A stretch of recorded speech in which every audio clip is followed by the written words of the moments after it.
Hello, today is Monday, August 1st, 2022, and this is John Blank, Chief Equity Strategist and Economist at Zacks Investment Research. And I am about to kick off a discussion of the small cap ETF space. This is the last of our four-part series of mid cap, large cap, and small cap stocks and ETFs today. There are so many stocks in the small cap land. We're just going to talk about ETFs. But to get this going, let's go through some disclosures. We do this every time. I'll not repeat myself, but I'll just keep it quick. The views of John Blank, PhD, that's myself, are not necessarily the views of Zacks Investment Research. Past performance is no guarantee of future results. So please keep that in mind. You can read this all at a later stage. So today, what I'm going to talk about is picking the best current ETFs in small caps. This is a critical space for people to find exposure through ETFs because there's so many names. You can minimize some of your company-specific risk by looking into the ETF space. So first of all, I will go through a part on just the big picture on ETFs and how to use them, why to use them. Number two, I will go through a deep dive into small cap ETFs. They're the institutions that issue them, the assets under management where they're deep, and some of the metrics. And finally, we'll get into the final part, which is just talking about the stock market ratios for small cap ETFs. We need to look through price to earnings and price to book and look at the incredible opportunity that presents itself in this space right now, since so many people are so pessimistic about these securities.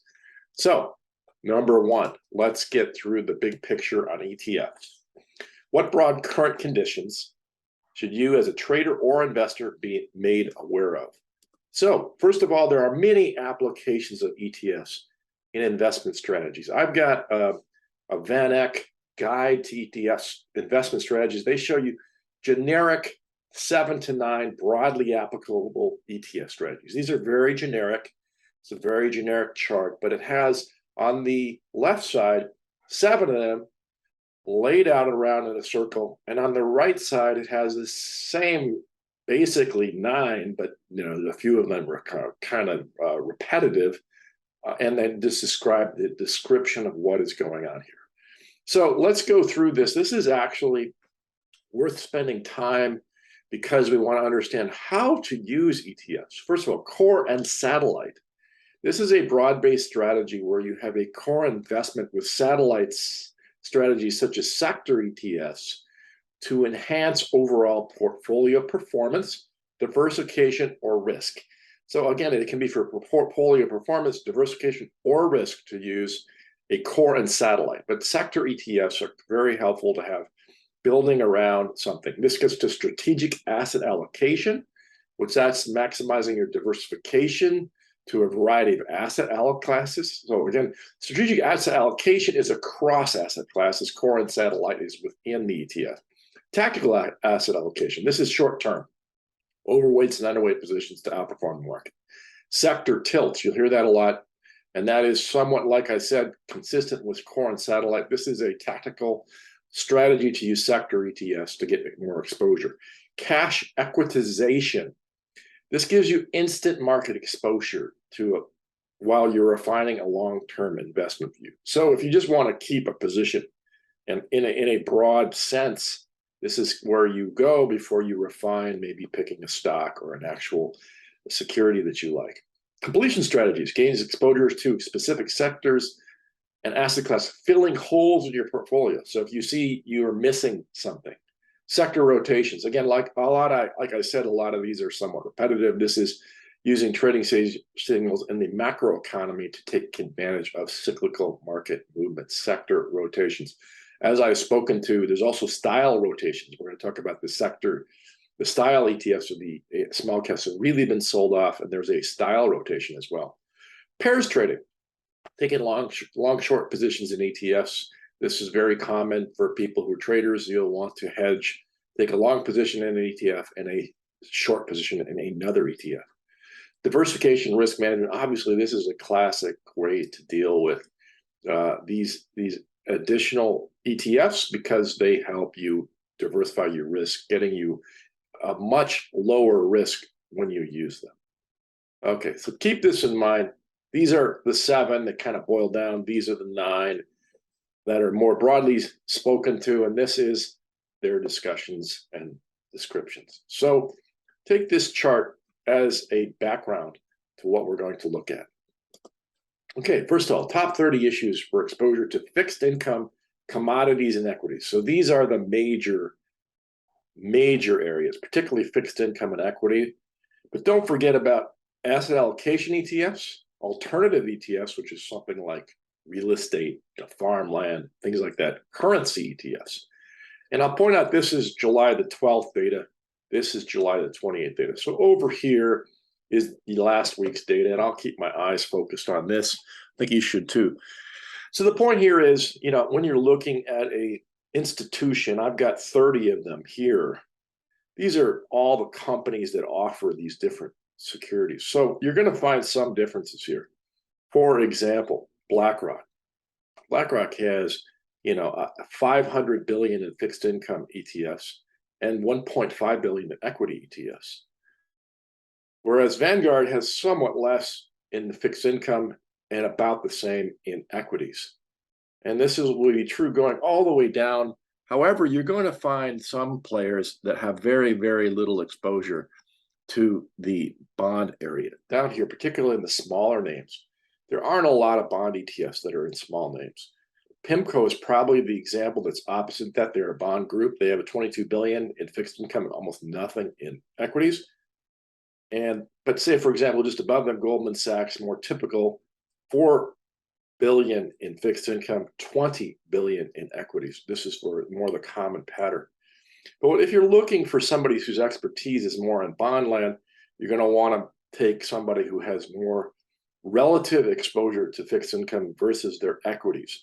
So that would be JP Morgan and PIMCO in the first pass at this stage. There's plenty of other names to look into that are actually interesting. Obviously, BlackRock and Vanguard and State Street, always going to get your attention because those are the major institutional players. So keep your eyes on this. It's not going to make a big difference to go over there. These are basically just showing you 2-week snapshots of the same thing. Now, there are concerns here about risks that have been introduced to ETFs. For example, over here, we've got the ARKK funds. I'm looking at the purple line as the actual main fund that Kathy Wood has come up with. But you've got her autonomous vehicles and space exploration doing somewhat better. And then the genomics and the next generation internet and the financial fintech area is just getting killed. So here's something that we talked about many months ago. I always told you these were the better structured company-specific ETFs in her portfolios, had better larger cap names and better performing over time. That's been holding up. Certainly no better than the SPY though. Down here, I want to also focus on the Qs. Here again, you could just stay with the Qs and outperform any of her funds at this point. And frankly, you can see down here, I've got the SPY tied in here too. Whether you like it or not, the Qs are doing double over this time frame, 2015 to 2022. The last 7 years, your best bet was just to ride the Qs.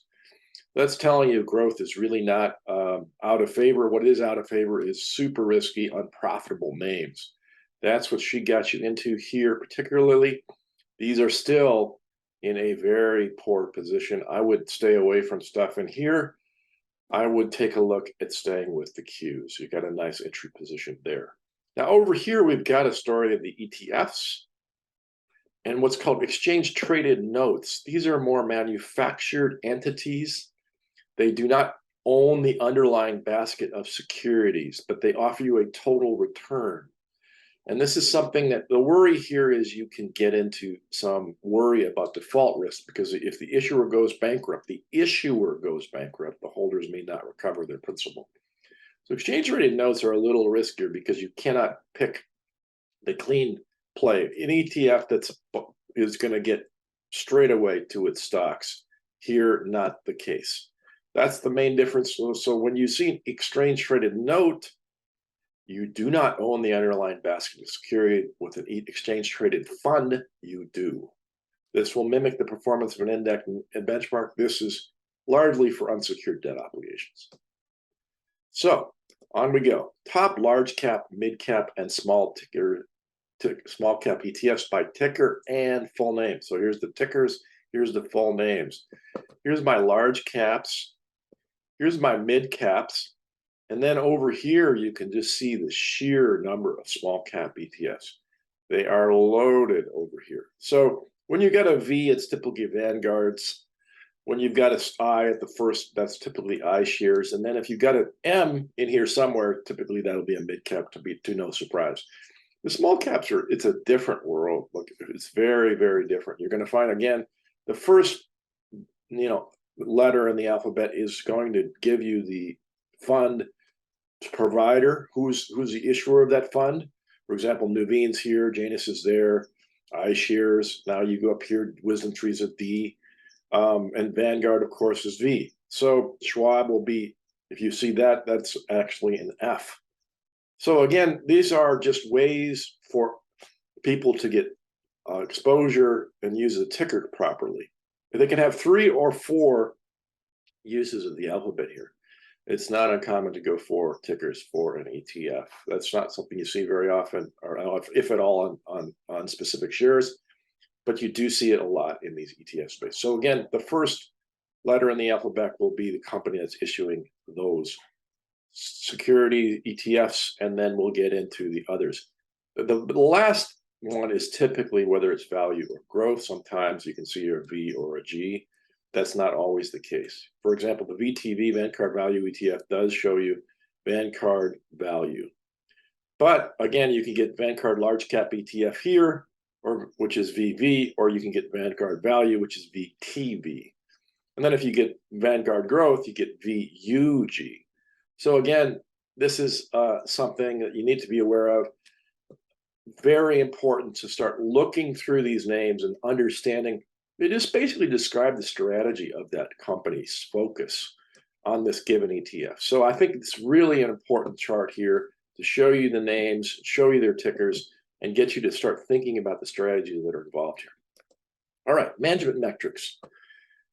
Over here, I'm going to kind of ignore these aggregate fund flows in billions. It's a noisy area. You can take a look at this, but it's over the last 2 weeks, and it's the change in fund flows. I didn't find this very helpful, but I did find this very, very helpful, particularly these 3 lines. The premium discount on July the 28th, the expense ratio, how much the actual company is making off of you on the assets you're providing them, and the dividend yield.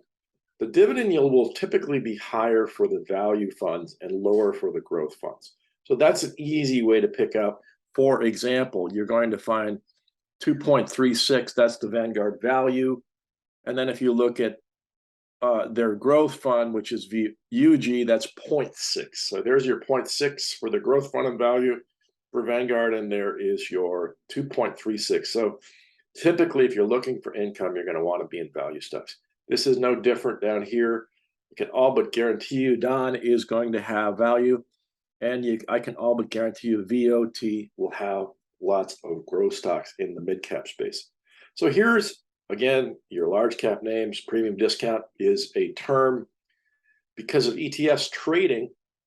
Premiums to discount means to the underlying net asset value. So simply put, a premium discount compares the price of an ETF, a midpoint price between bid and ask, to the EPS net asset value. Because you can buy the ETF and they can diverge, because if everybody that buys the ETF, that can diverge from the underlying asset value for a day. They'll always converge back. This is only a premium discount on a given day. This was Thursday, July the 28th. You can see people were basically buying more of the stocks than they were buying these ETFs on that day. There was a big, broad rally on that day after the Fed. These actual ETFs on that day, only on that day, were basically trading at a discount. I'm sure that disappeared over time. But keep in mind this area, asset under management, this is another idea of just trying to understand how big and prominent these funds are. You do want to buy funds that have a lot of assets under management. That tends to indicate some quality. It doesn't have to be. This is where you can surprise yourself and learn something.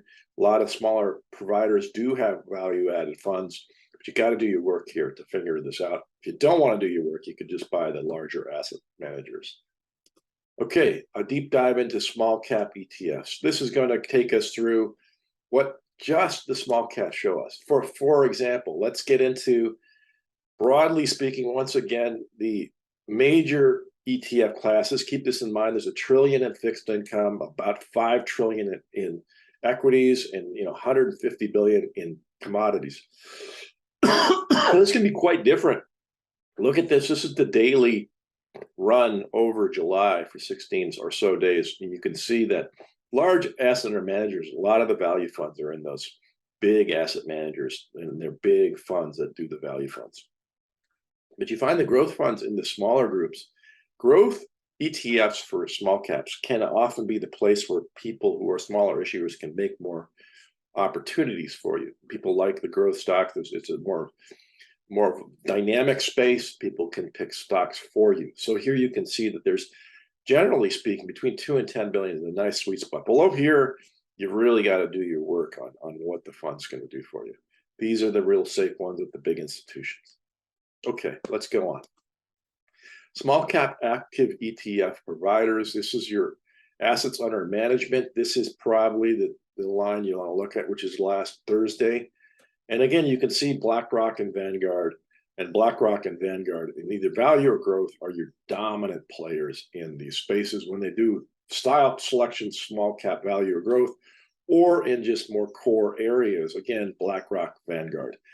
This is typically the case, but here's a bunch of names you can take advantage. For example, we've talked about Murray Asset Global Investments. If you're looking for a global fund, not a lot here in terms of asset under management for this fund in the small cap space, but very useful.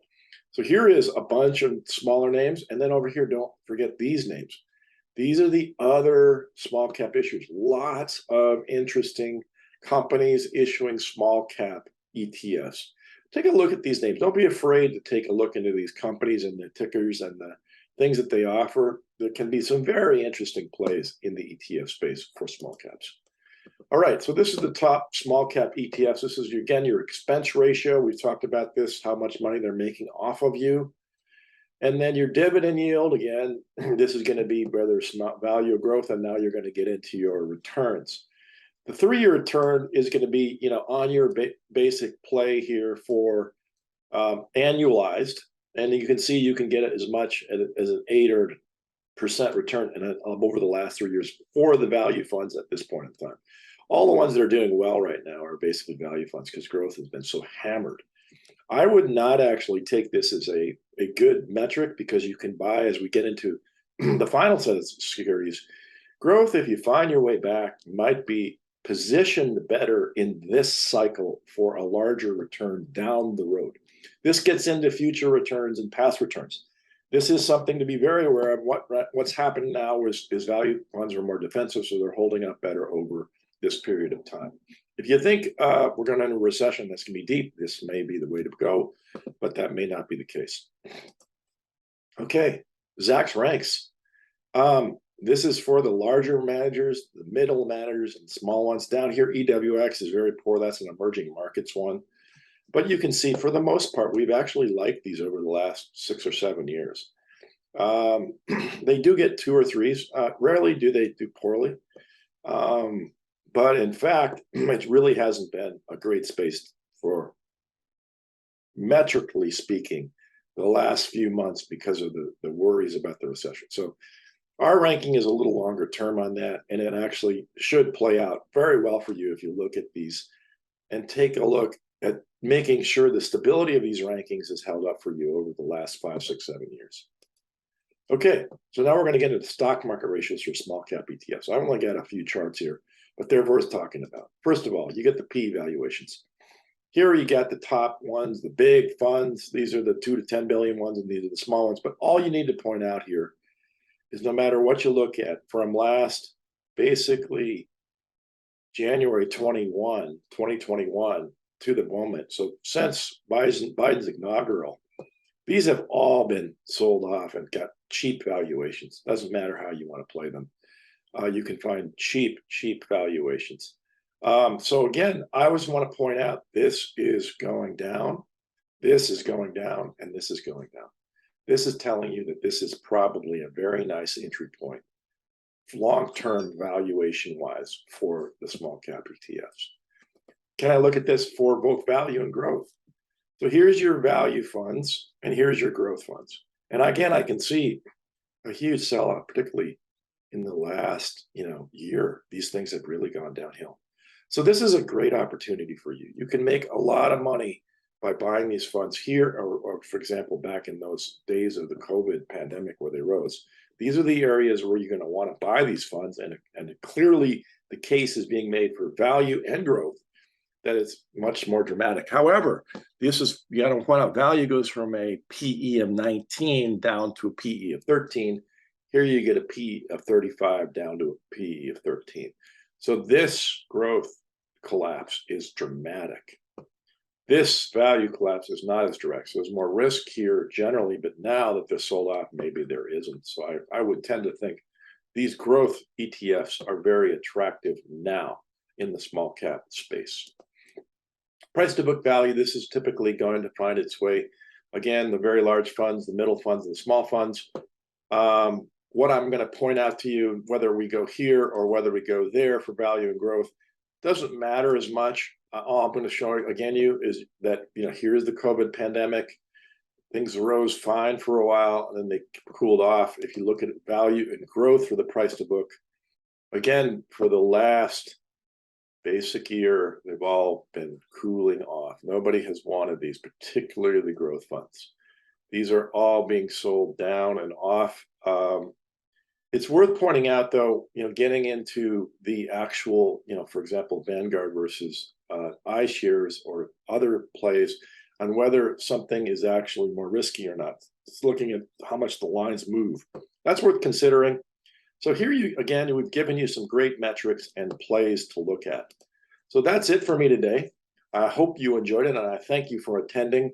If you want to get a hold of us at Zacks and discuss and get these slides with us in person, which we approve of, and we'd like to hear from you, particularly if you're a longtime client or a client that's a new client that wants to join us, please call us at 866-794-6065. Once again, the number is 866-794-6065, or use the email strategycall@zackspro.com, or find us on the web at zackspro.com. We can also be found on LinkedIn at Zacks Professional Services or on Twitter at ZA Tools. So here is 5 ways for you to get a hold of these slides. This is really where you need to go for something as intrinsically interesting and full of details as the small cap ETF space is. I hope you enjoyed this presentation. And like I said, please call us at 866-794-6065 or send us an email at strategycall@zackspro.com. Thank you.